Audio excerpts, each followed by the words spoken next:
Oh, the indignity. The engines on the Sodor Railway were always busy. Gordon always feels proud to pull at the express.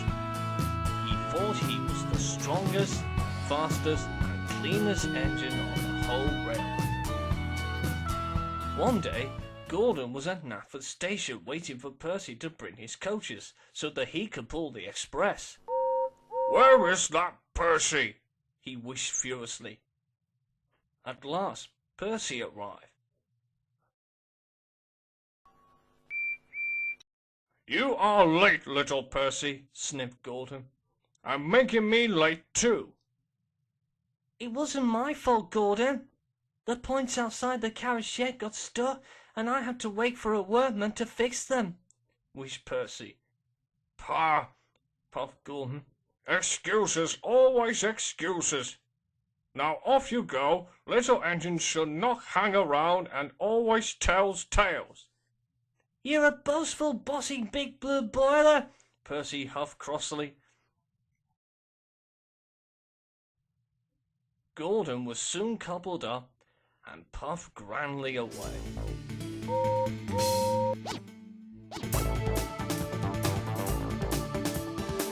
"Silly little engine," he huffed.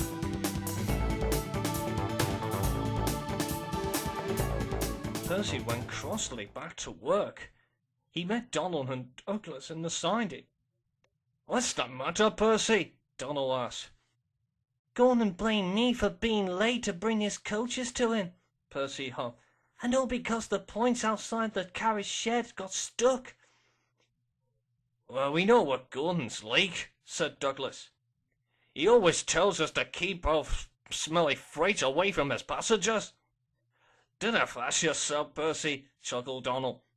"I think it's time that big blue engine is taught to listen." But their chances came before then. The next morning, the Fat Controller came to see Gordon.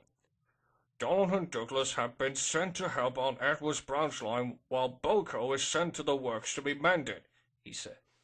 "So I need you to take over their goods train." Gordon was shocked. The goods train means he has to pull trucks. "Oh, the indignity!" he groaned. But there was nothing he can do. Gordon puffed grumbly into the shunting yard, where Splatter and Dodge were shunting his train. "Hello, Gordon," hooted Splatter. "You think you're so grand. Why, you're not," laughs Dodge. Gordon was very cross as he backed down onto his train. "I may be pulling trucks," he huffed, "but I'm still the grandest and the best." "Well, don't crack your smoke box," laughed Splatter and Dodge. Gordon took no notice and set off.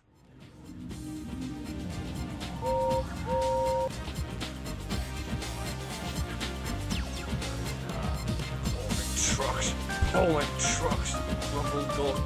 "Oh, the indignity!" The trucks for Gordon's remark were very funny. "Gordon is indignity, that's what he say. Gordon is indignity, that's what he say." "Be quiet," snapped Gordon.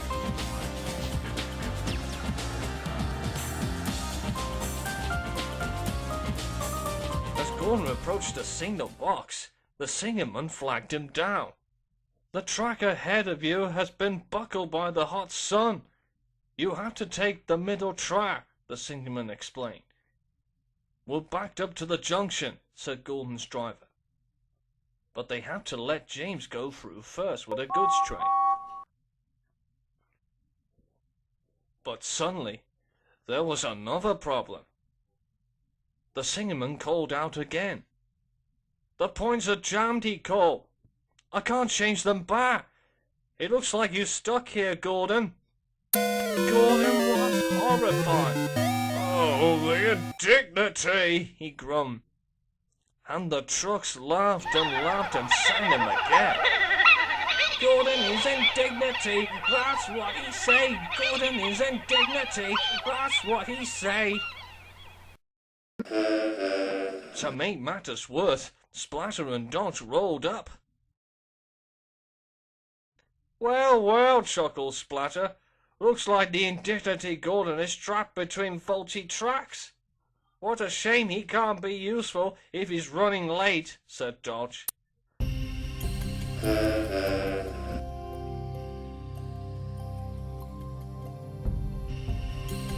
Gordon began to believe what it feels like to get stuck by the broken point, just like Percy did.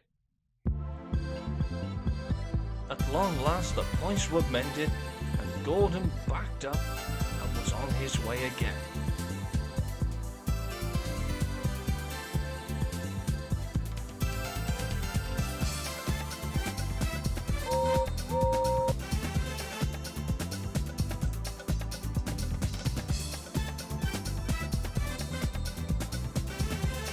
It was late by the time Gordon finished delivering his trucks and got back to the shed, where Percy and the Scottish twins were waiting with the Fat Controller.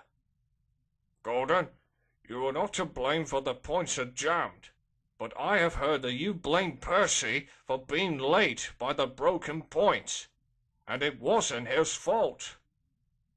I know that, sir, said Gordon, and I'm very sorry. And you too, Percy. That's all right, Gordon, said Percy. Better late than never, that's what they all say. And he winked at Donald and Douglas. He didn't need to say anything.